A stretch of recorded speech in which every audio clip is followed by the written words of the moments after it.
Hello guys welcome back to my channel. आजको vlog चाहिँ एकदम स्पेशल अनि अलि महँगो पनि छ किनभने विदेशबाट आउने बुहारीको म भाइरल प्रोडक्टहरू युज गर्दैछु। अब मेरो बजेट पनि भाइरल नै हुने भयो है। Okay, first let's start with skin care. यो चाहिँ क्लिन्जर है। यो क्लिन्जरले फेस एकदम जेन्टली क्लिन गर्दैछ। लुक एट द ग्लो त अहिले नै के भनौँ होइन, किनकि अझ धेरै स्टेप्सहरू गर्न बाँकी नै छ। मैले क्लिन्जरले चाहिँ क्लिनिङ गरिसकेपछि आफ्नो फेसलाई नाउ अब फेस वासको पालो।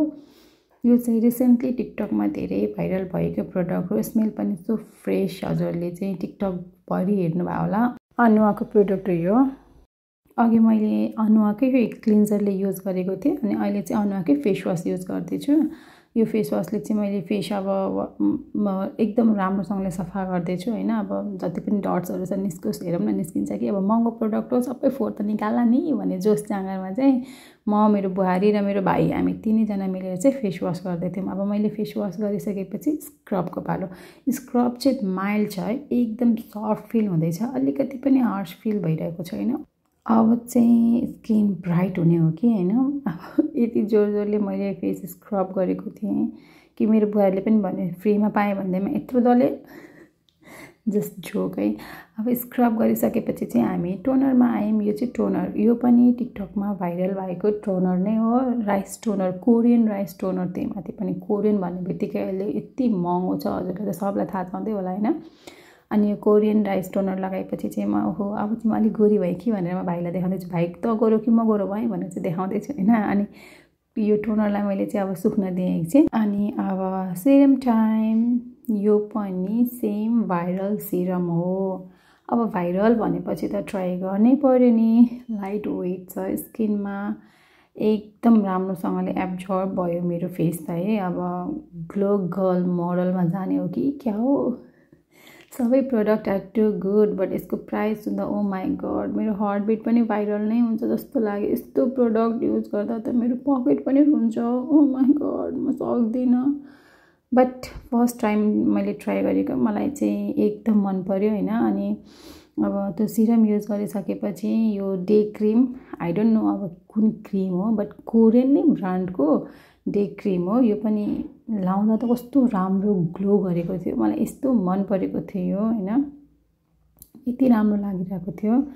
अब जति मन परे पनि के गर्नु, अरूको सामान युज गरेपछि त एकचोटि नै युज गर्नुपर्छ होइन। अब okay, now moving on to makeup. Sunscreen लगाएर बसेँ है। यो सनस्क्रिन चाहिँ एकदम स्मुथ छ, ब्लेन्ड भइरहेको छ, हेर्नुहोस् एकदम नेचुरल फिनिस छ, no cakey look, no white cast. Oh my god, धेरै राम्रो छ। त्यो अघि मैले फेस वासहरू क्लिन्जिङ गर्दाखेरि चाहिँ मेरो आँखाभित्र पस्यो त्यो गएर, द्याट्स वाइ मेरो आँखा यस्तो पोलिरहेको थियो नि होइन। म रुन मात्रै सकिरहेको थिएन, मेरो आँखामा यति आँसु आइरहेको थियो। अनि म मेरो बुहारीलाई भन्दै थिएँ हेर न मेरो आँखा कस्तो पोलेको, के भएको होला भन्दै नि ऐना हेर्दै अब त राम्रै भएँ कि, अलिकति राम्रो देखेँ कि भन्दै आफूलाई हेर्दै मक्ख पर्दै बसिरहेको छु होइन। अनि भाइ पनि मेरो उसले पनि सबै स्किन केयर स्टेप्सहरू फलो गरिसकेपछि गयो आफ्नो मोबाइल युज गर्नलाई। अनि अब स्किन केयर सकिसकेपछि मेकअप त गर्नै पर्यो। अब मलाई खास मेकअप त गर्न आउँदैन होइन। मैले मेकअप क्लास पनि गरेको थिएँ, बट मैले राम्रोसँगले सिक्न नसकेको कि के हो होइन। मलाई त्यति राम्रोसँगले आउँदै आएन कि। अनि त्यही पनि अब नर्मली आफ्नो डेली मेकअप जुन गरिन्छ त्यति त गर्न सकिहालिन्छ नि भनेर अब यो आई स्याडो अनि गाजल दुवै लगाइसकेँ है। अब हातैले लगाएँ, ब्रस त थिएन त्यहाँनिर। अनि बुहारीकै आई स्याडोको प्यालेटबाट यतिकै हातले ट्याप ट्याप ट्याप ट्याप गर्दै आँखा माथि माथि आई स्याडो अनि गाजल लगाएँ होइन। त्यस्तो धेरै त खासै म केही मेकअपहरू युज गर्दिनँ। म फाउन्डेसनहरू यस्तो यस्तो केही पनि लाउँदिनँ है, मलाई मन पर्दैन लाउनलाई पनि भन्दा हुन्छ होइन। अनि नर्मल मात्रै म मेकअप गर्छु, त्यस्तो केही लाउँदिनँ। अनि गाजल लगाइसकेपछि यो मेरो ब्लस, मलाई गालामा ब्लस लाउन यस्तो मनपर्छ। यो मेरो हस्बेन्डले नै ल्याइदिनु भएको ब्लस हो, मलाई एकदम मनपर्छ है। यो ब्लस चाहिँ मेरो फेभरेट भएको छ रिसेन्टली चाहिँ, मलाई यस्तो राम्रो लाग्छ यो ब्लस। कुनै नगर्नु होला, हजुर पनि ट्राई गर्न सक्नुहुन्छ। म नाम पनि पछि मेन्सन गरिदिन्छु। त्यसपछि कम्प्याक्ट पाउडर भने नि म फाउन्डेसन चाहिँ लाउँदिनँ, बट मलाई कम्प्याक्ट पाउडर लाउन मनपर्छ। त्यो पनि समटाइम्स लाउँछु, डेली त मेरो सनस्क्रिन मात्रै हुन्छ, बस भयो, त्यति नै हो मेरो मेकअप भनेको होइन। अनि अब चाहिँ पालो आयो लिपस्टिकको। यो पनि अहिले टिकटकमै ट्रेन्डिङमा चलिरहेको लिप कम्बो जुन देखिन्छ नि, कलर सेन्सको लिपस्टिकमा यो कम्बो गरेर लगाउने लिपस्टिक त्यही हो। मलाई नि कस्तो डर लागेको थियो मैले किनेको थिएँ, तर न्युड कलरमा वाउ छ कि मैले प्रायः जहिले पनि एकदम डार्क रेड कलरको लिपस्टिक लाउँथेँ, त्यही भएर मलाई न्युड कलरको लिपस्टिक लाउन एकदम मन परेको थियो होइन। त्यही भएर मैले चाहिँ एकदम लाइट कलरको लिपस्टिक युज गरेको। यो लिपस्टिकको सेड चाहिँ रिसेन्टली मेरो एकदम फेभरेट हो, मलाई एकदम मनपर्छ। न्युडमा वाउ छ यो लिपस्टिकले। यो लिपस्टिकले त फ्लाइट मोडबाट टेक अफ नै गराइदिने जस्तै फिल भयो। त्यसपछि मैले सेटिङ स्प्रे लगाएँ अनि यो माई फाइनल लुक। अब म त्यति खासै मेकअप त गर्दिनँ, मलाई त्यस्तो ब्युटिसियनहरू जस्तो राम्रो मेकअप गर्न त आउँदैन, तर पनि नर्मलीमा चाहिँ मेरो लुक यस्तो भएको छ।